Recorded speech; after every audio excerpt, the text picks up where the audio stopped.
Welcome to the next installment of the Edge in Education.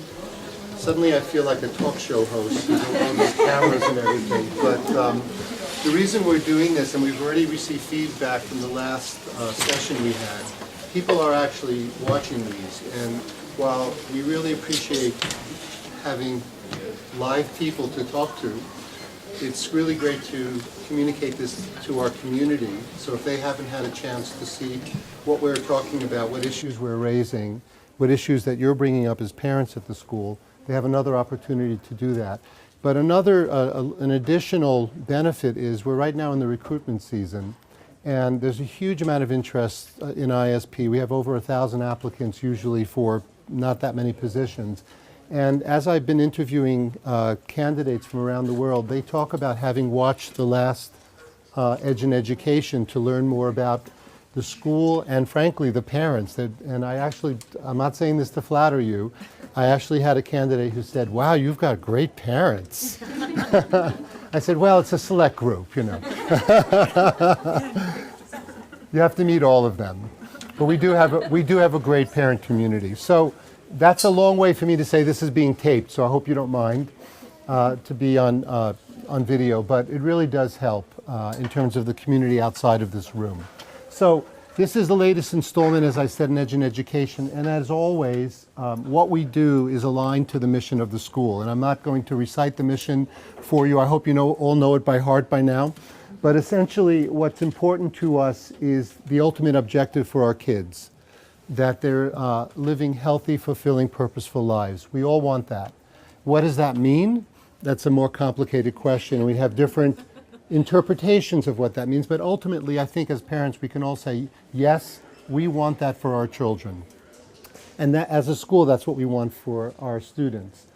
And the what is about how we do that, that we engage learners in an authentic global education. And we've talked about what that means, the fact that authentic means that it's real world, that it's relevant, it's meaningful. And finally, how we do it. What are the big competencies we want kids to have? In addition to all the things that they learn in any subject, what are the important competencies? Plenty of room up front. Come on down.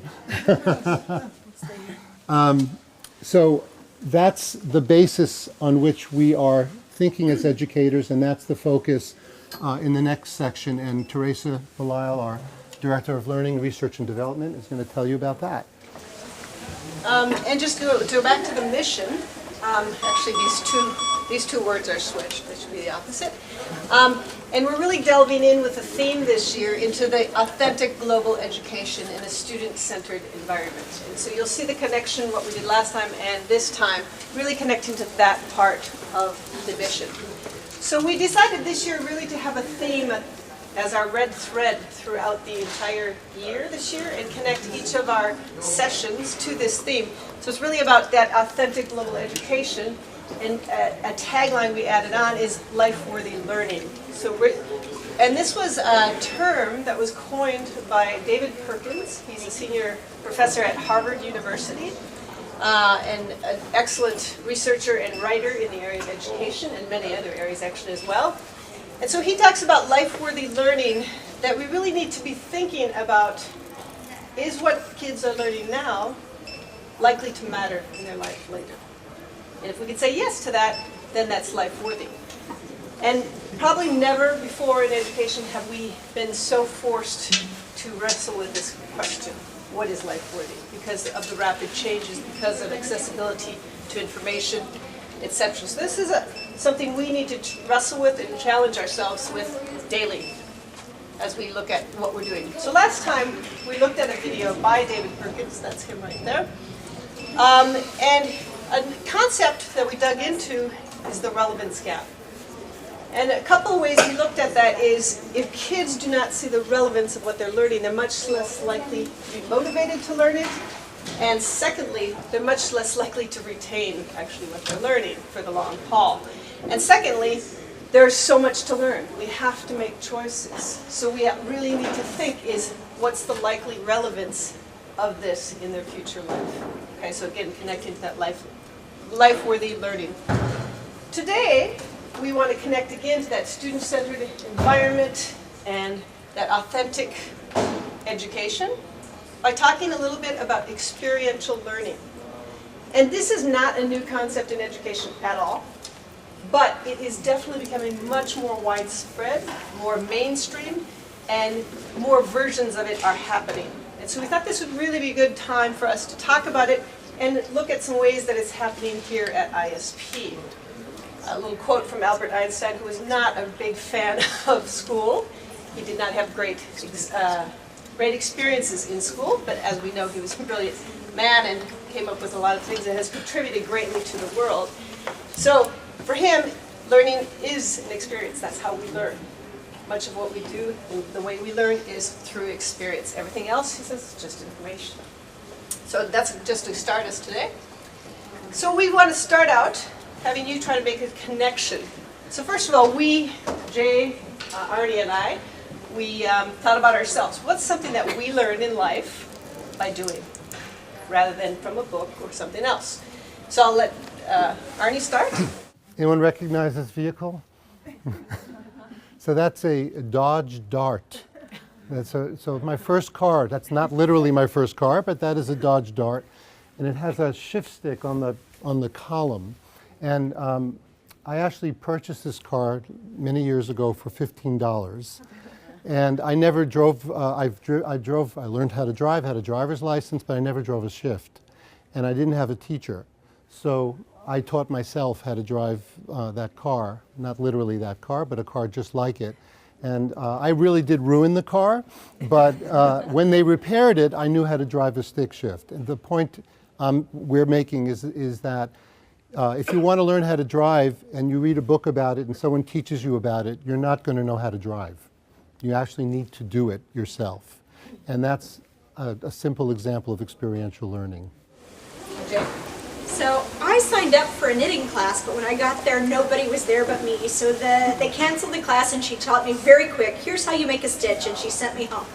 And so I really was trying to make slippers for Christmas gifts. And I learned, and by doing it, fortunately I felted them, which meant if my stitching was horrible, it all sort of disappeared in the felt and nobody knew. But I spent a lot of time at home making Christmas gifts.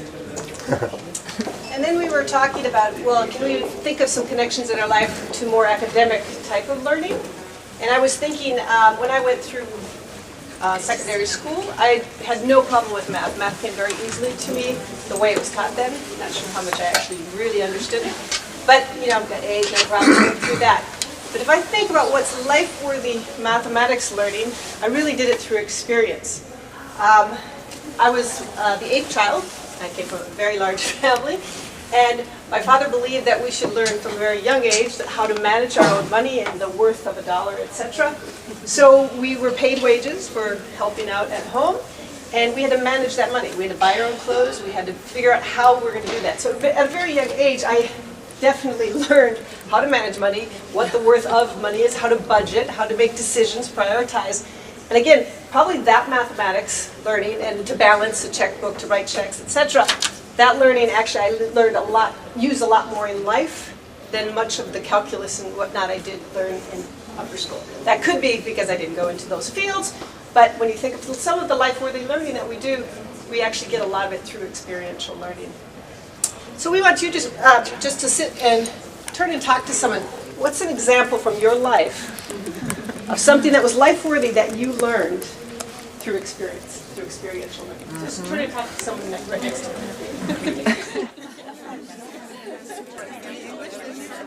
Wow, that's weird. Or he gave a problem like an aluminum box.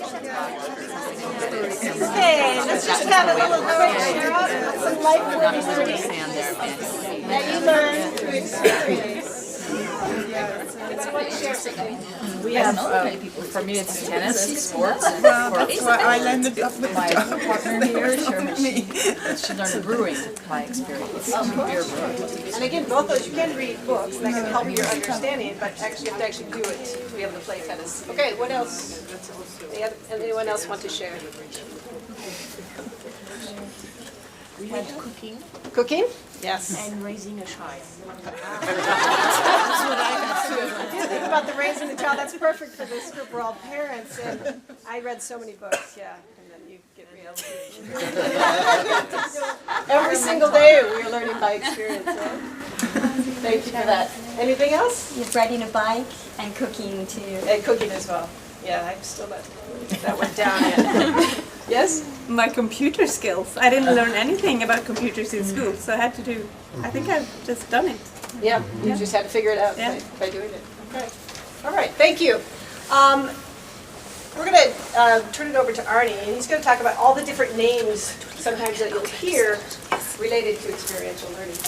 So you may have heard of project-based learning, that's the title there, but there's so many different ways of calling it that are used in schools. And you know, one of the things we try to do very hard when we're dealing with our community is not to turn things into educational jargon. It's very easy to do that. We live in, all of us, many of us are in different professional worlds and we know our own jargon. But when you're speaking to someone else and you just use that jargon, they may not know what you're talking about. So you may see any of these terms: inquiry-based learning, passion-based learning, proficiency-based learning, problem-based learning, challenge-based learning, lots of different ways of calling. And they're all subtly different, but the idea behind all of them is that they are experiential. And that it's not just a teacher talking at you as I'm doing to you right now. For example, you may know this quote: I hear and I forget, I see and I remember, I do and I understand. And that is the philosophy behind experiential learning. And there's also a lot of research to back that up. What we're going to do is take a look at a video in a moment. And this is a visible thinking protocol that comes out of Harvard Project Zero. And these are ways of making the learning that you're going to have from watching the video visible to each other, to yourself. We'll come back to that in a second. But we're going to ask you to connect to what you see, what you already know. What new ideas have you seen in the video? What do you find challenging, confusing, or what questions does the video raise for you? And this is a video from a website called Edutopia. If you've heard of, is it Paul Lucas? George Lucas, thank you, the director of Star Wars. He has a big foundation called Edutopia, and they've got amazing resources on the site. This is specifically a video about project-based learning. How will today's children function in a dangerous world? What means will they use to carve the future? Will they be equipped to find the answers to tomorrow's problems? When you think about traditional learning, you think of a student sitting in a classroom and being talked at. Now I imagine a lot of you are still thinking... They are supposed to be a sponge. The teacher tells them information and they suck it up. That's not the real world.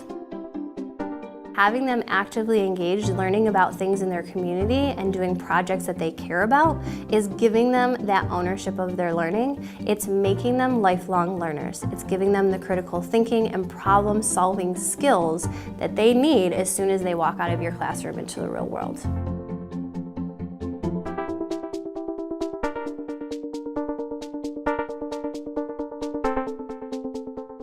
So there are a lot of different ways to approach PBL, a lot of different ways to implement it, but really it all boils down to 5 essential keys: real-world connection, core to learning, structured collaboration, student-driven, and multifaceted assessment. The first key component of PBL is real-world connections. And really what this entails is having an authentic problem that drives the curriculum. So students are given this question, for example, what's in our water and how did it get there? And then the students choose different paths to explore that question. One of the problems in the ocean is that with the higher amount of CO2, calcifying organisms are decreasing. We're testing to see how well life in the ocean lives without calcifying organisms. When the students know that what they're doing in a classroom has an audience outside the classroom, it really helps them deepen their thinking on it. I think that is pretty authentic in terms of what the future work world holds. So the second commonality is the PBL unit provides academic rigor. This is not something that teachers would add at the end of a unit because they learned all the content they're supposed to learn already, and so this is, you know, the fluff that they can do at the end. This is the unit. This is the way that they learn the content. So what's your standards you're going to be covering? We're going to do 5A, which is analyzing scenes, and this is huge in this book. When you can show that you're incorporating the standards, building these projects that aren't fluffed, a lot of eyes and ears open, because people are hungry for that. Structured collaboration refers to allowing the students to work together, but giving them a structure within which to work. Our project was to create a aquaponics system, and we had several people working on it. In my case, I was kind of the team leader. 2 members of my group who are kind of just like the thinkers that would think, what if we could include this? Once those 2 came up with the ideas, it would go through another person who was kind of like the designer to figure out, oh, how would we make it? And then it would kind of go up to me and say, and I would kind of be like the final decider. We would never put 4 kids together at a table and say, here's a task, get it done during this time period. It's very carefully scaffolded.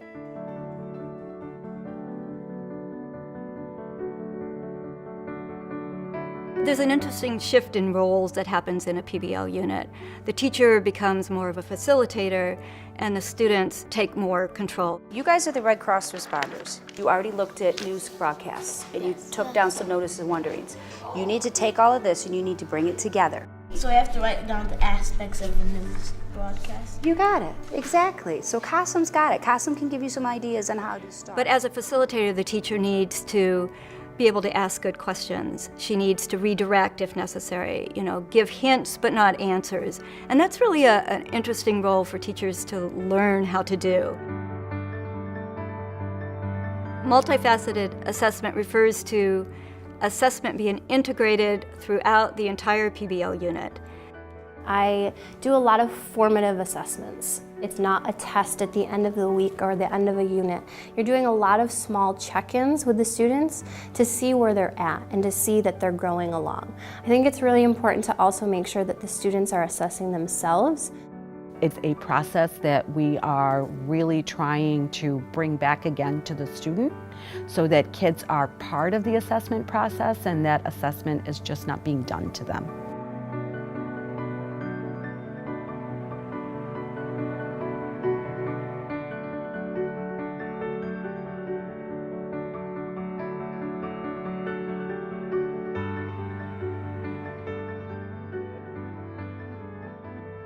Our students would blossom under this approach. They learn that they have voice and choice, and teachers would probably, in the end, find it easier and more fulfilling. We'd probably have a whole lot less burnout. I mean, this is really an exciting way of teaching. What we've done for the last 100 years direct teaching, for some students it works, but for most students it doesn't. So for us, project-based instruction is a way that we can reach all students and get them engaged. Right now, my favorite project is called Create Your Own Project. My favorite project this year was in chemistry, and what it was about, we were using chemistry and reactions to create a soda. It's a video production class, and we're making a kids show. We're calling it the Dojo Show. We're learning about spatial diffusion, Black Death, the Columbian Exchange. Reactions like double replacement, combustion, things like that. We're basically the teachers in this, so we're gonna create a rubric, our group contracts, and we're gonna launch this project to our class. We're learning how to collaborate and also work towards a creative goal. It helps us get into that creative mindset that really is something that's hard to find in any other high school.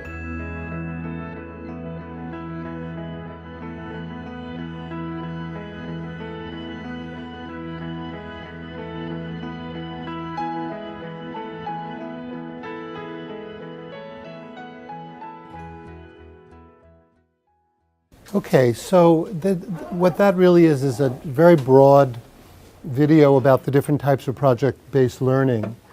We're going to spend a little bit of time thinking about the ideas in this video. So if you could turn to someone and what are the connections, what are things that you already know or that you heard about in the video? What are some new ideas that you weren't aware of? And what are the challenges and questions that the video raises for you?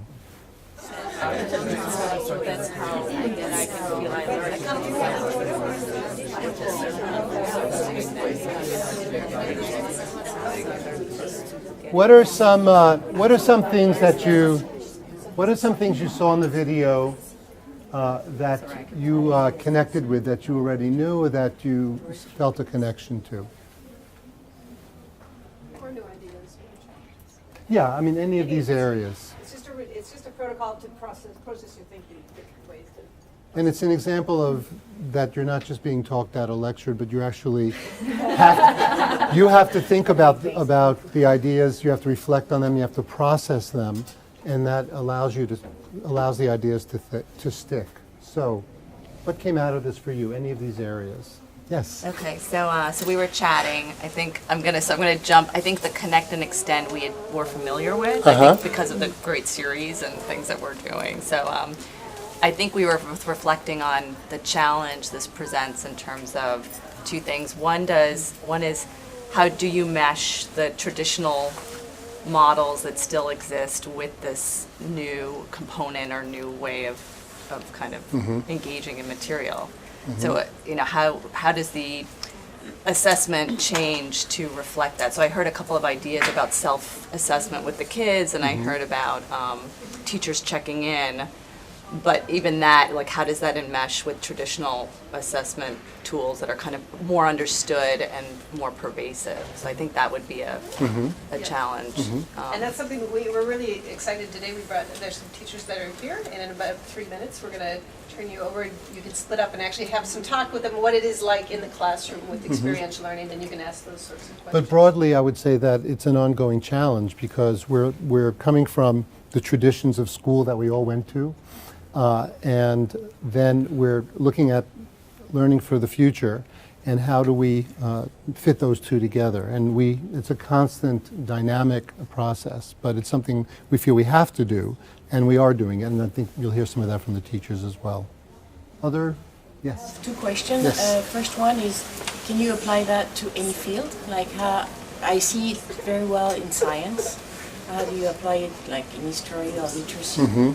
And second is, it seems like you need a lot of means, like budget. Resources, yeah, to be able to provide the teacher and the students a facility that allows this project base. Well, I would say that any school, even with limited resources, and we're not a school with very limited resources, we have a lot of resources, thankfully, but even a school with limited resources can do this. Obviously, it has to be done within the context of that particular school, but it is doable, and it is applicable in any area. We were looking at a project in a school, a math project in a geometry class, where they formed groups and they became architects, and they actually had to design a school for 2050. And they had to think of all the different kinds of mathematical skills you'd have to do that, but they also had to have presentation skills because they made themselves into a company, and they actually had to present their ideas, and they worked with real architects. So it made the learning very real for them, and I'm pretty sure that learning, that mathematical learning and those other learnings will stay with them for a very long time. Mathematical is part of science. My question was more like literacy. Sure. How do you apply project-based in literacy? I think it's applicable in any subject area. Obviously, it has to be thought through carefully. But for example, we have a curator project at the school where the kids go to the Lubkowitz Palace and they examine historical artifacts, and they're required to do a lot of research and understand the historical context of those artifacts. There's also linkages to literature. Historical literature and that sort of thing. So there are ways of doing it. It has to be, as was said in the video, it has to be very, very carefully structured. It's not go sit in a group and do something. It's the teachers have to work very hard to structure it, but it's a dynamic process. Take one more. Yes? I'm a big believer in learning by doing, but for me it's just, it's kids become experts on one specific project. And then the way I went to school was we took a little bit of everything, so we knew what to choose and we knew what we wanted to do later. But if kids are just experts on this little thing, then they miss out on a little bit of everything else. And then the second thing is then you end up with kids graduating who have different knowledge base. Like some kids are and then they're all expected to compete for the same universities, but they all have, like, there's no standard, you know what I mean? There's no standardized learning. Right. Great question. And you may have noticed there were two teachers working together talking about standards. We have standards and benchmarks in our curriculum. There are very specific learning outcomes that we want kids to have. And when you do these kinds of projects, you are thinking about those things. You're not, again, simply saying you're going to go off and learn this specific thing. There's a broader understanding of what outcomes there are. And secondly, let's be clear. We are not saying that all day in school this is what kids should be doing. We're saying that this is a very powerful, rich way, one technique that is very powerful and rich for kids to learn. And that you can ensure that they get consistency in terms of the learning outcomes. But again, it has to be structured very carefully. That way of thinking, learning to think through things in that way, they can apply to any other field. I think that's very important too. Teresa? Okay, I really want to introduce our teachers because we actually have to let them get back to class. Thank you. So we're going to introduce the teachers that came to talk with us today. First of all, our new grade 1 teacher we're thrilled to have with us today is Kathy Sabinsky, right here. Okay, and grade 3, hello, my daughter's teacher. Mr. Cameron, right here. So 2 of our elementary teachers. From middle school, we have Mr. Bogdan Kofield back there. So he's 7th grade science. Matt will be whipping in here any moment, I think. And then upper school science. Derek Bruce, our head of department in upper school. And then we have a team for the upper school EAL that they're going to talk about a very specific project they've done with their EAL learners. English as an additional language. Yes, thank you. So we were really torn about how to split people up, but we're going to let you choose. So you're going to find, basically, Kathy and Dean will be at a table, and they'll talk about what does experiential learning look like in their classrooms and in the elementary setting. And then we're going to have a science table with Bogdan and Derek. They'll be at another table, so if you want to see how does that happen, what does that experiential learning look like in science, you can have a seat there. There will be another table with upper school EAL, and that's in the back. Look at the project that they've been doing. And then Matt will be our middle school rep and LASS, and you can ask about literacy in that question. So teachers, why don't you find your tables, and we invite you to join one of them. What we're going to do after is you're going to just sit there for 10-15 minutes, talk, have a dialogue, ask your questions. They're going to share what their perspective is on experiential learning. Then we're going to come back and you're going to share with people who are at a different table, so you can still get some of that learning.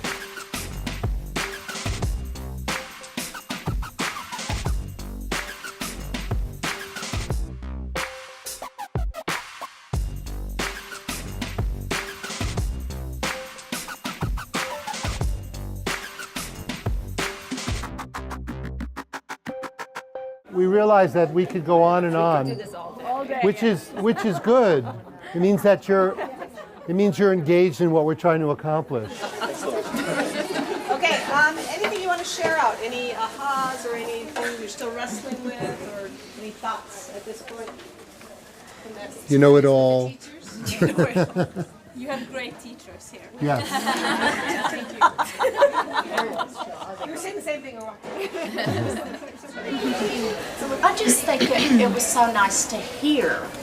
I mean, we understand that there's project-based learning, but it was just so nice to hear the depth that they're going, and also just how everything ties together, where they could be reading, but also learning about revolution. We talked about the revolutions around the world and how the people today, the characteristics of these people.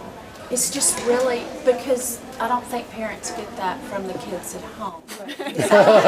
Especially in middle school. It was really nice to hear, you know, the depth that it goes, and then the range for all the kids in the classrooms. Super. Thank you. Yeah, that was great. Yeah, it's nice to have them talk about it, what's really happening. Yeah. We usually, Arnie and I are always talking up here, because we have to talk in general terms, but so it's nice for you to get the taste of what's really in the classroom. Right. Anything else? It was interesting that it came up about, say if you're talking about revolutions, I wasn't in that particular conversation, but if that brings up some anxiety among the children of for their own thinking, like, oh my gosh, my country did this to that country, and what was the actual thinking, and how brutal was it? And if a child at home starts asking questions that go beyond what they're dealing with in the classroom, would you have any advice on? What's your question? How do they deal with the stress of, for example, different countries? They come from one country and they hear about their own country in some way. They learn about things that may upset them. Exactly, exactly, and that they didn't, and perhaps if the child isn't quite prepared to understand that the degree of brutality, of sheer brutality that happened in one of these revolutions, and that really this, my country really did this, or they really did this to my country. What is the mentality, not the philosophy, the ideology, thank you, behind. Yeah, because it goes to the connect and challenges. I mean, obviously when you talk about revolutions, there are specific concrete countries involved, and you're from a specific country, so the child will automatically connect, ask questions, and then what is the challenge for the teacher and for the students? I mean, we are in an international school. To the current day, we have revolutions going on, and we have representatives of different countries with different ideologies. At the middle school level, I'm assuming it's not that in-depth, in terms of discussion, But they do have a lot of discussion, and those things definitely come up in the conversations. The kids often in the revolution, for example, they're choosing a revolution. They may be looking at what's going on in the Ukraine right now. And so there may be issues about what country do I come from, or that's not very far from here. And how does that impact me, or what's going on in the Middle East, or whatever. And those conversations do come up in class. And that should be part of the learning and the thinking. I mean, that has to happen as well. Yeah, and I guess as a response, I know in social studies specifically, the critical thinking that they're working on is really always being able to look at both sides, and the thinking and the reasoning on both sides. It's much more about that than a black and white or blame game. And that's a huge learning for kids, that life is nuanced and people's interactions are very nuanced. It's never one side or the other, it's never black or white. So let's look at those nuances. And you can have an opinion about things, but have it be a reasoned opinion with good evidence, etc. So I think that's the kind of critical thinking we're dealing with. That, and actually, we have a wonderful opportunity, because we have kids from all over the world, that hopefully we're teaching to get along with each other, to take perspectives, to understand that there are multiple sides, and hopefully they can contribute to a much more peaceful world in the future. Yeah, I just wasn't able to ask Mr. Hayes if he's had, actual experience in that. I mean, because ideally that is what should happen. But I don't know, in the classroom setting. Absolutely, those kinds of issues come up, and it's an opportunity to think through it. And as Teresa said, to see the other perspective, that's such an important piece of understanding conflict.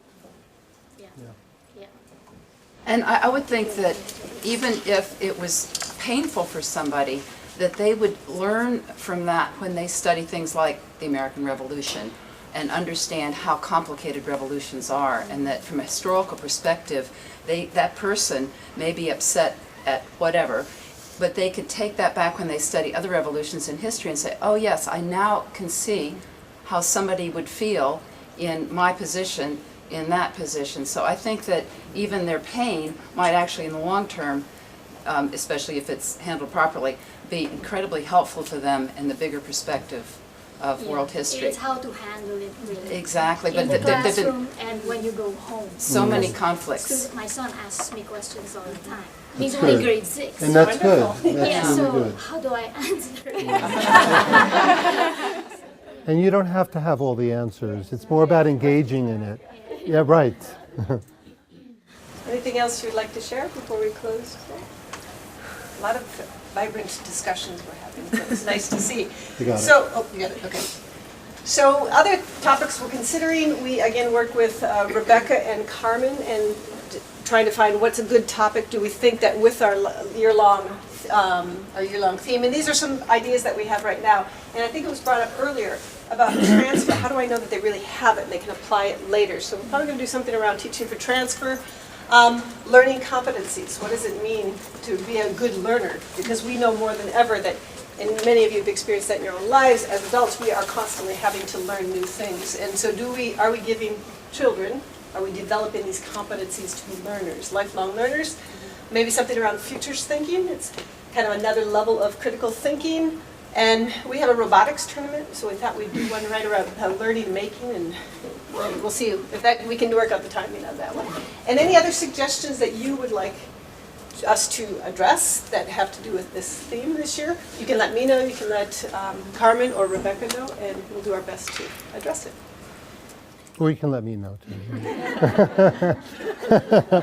So just in closing, someone I referred to before, some of you have heard of him, John Dewey, who lived about 100 years ago. A lot of the ideas that we're discussing came from him and came even long before him. So this is not something really very new. I use that particular picture just so you know he was actually a pretty important person, not some guy that Arnie likes. And one of his quotes is, "We do not learn from experience, we learn from reflecting on experience." And that's the point of this whole process. These things have to be very carefully structured. And the reflection and the synthesizing has to be part of the learning process. We don't believe in teaching by mentioning. What does that mean? It means that I have a curriculum and I check the boxes. Okay, I talked about that, it's been taught. No, I said it, but that doesn't mean the students learned it. And so how do we know that kids are learning? That's an ongoing process. They have to have the opportunity to reflect and process just as you did today. Thankfully, the school has amazing, passionate educators at every level who believe deeply about what they're doing and also are very experienced practitioners. And what's important about these sessions, it's an opportunity to share with parents. You know, often there's this sort of mystical thing about school that you may hear a little bit from your kids or you hear from someone else, oh, I heard this happened or that happened.